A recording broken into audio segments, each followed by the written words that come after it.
Sa videong ito, tatalakayin natin ang maganda at makulay na kwento ni Ruth at Boaz, isang pag-ibig na sumiklab sa pagitan ng isang Moabite na si Ruth at isang Israelita na si Boaz sa panahon ng mga hukom. Ang paglisan at pagtatagpo. Ang kwento ay nagsimula sa bayan ng Bethlehem sa Juda sa panahon ng mga hukom.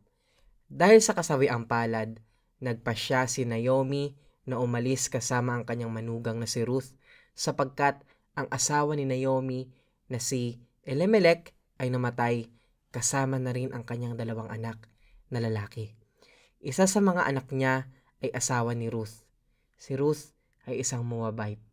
Sa kabila ng paghihirap, tinanggap ni Ruth ang Diyos ng Israel bilang kanyang Diyos at si Naomi bilang kanyang sariling ina.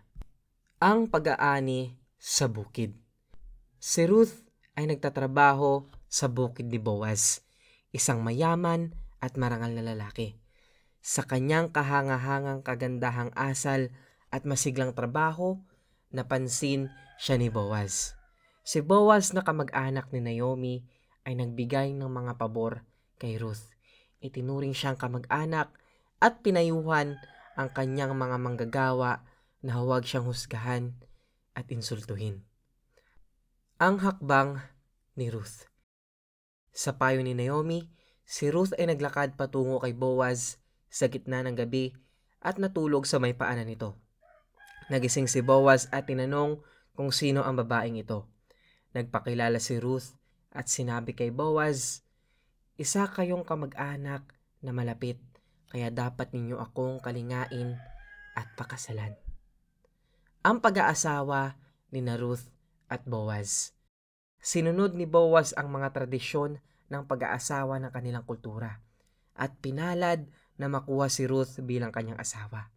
Ang kanilang pagsasama ay nagbunga ng isang anak na naging lolo ni Haring David.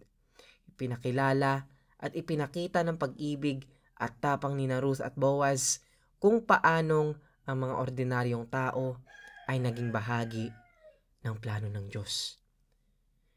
Ito'y isang kwento ng pag-asa, pag-ibig at kahangahangang plano ng Diyos sa kabila ng mga paghihirap. Maraming salamat sa pakikinig sa ating video ngayon.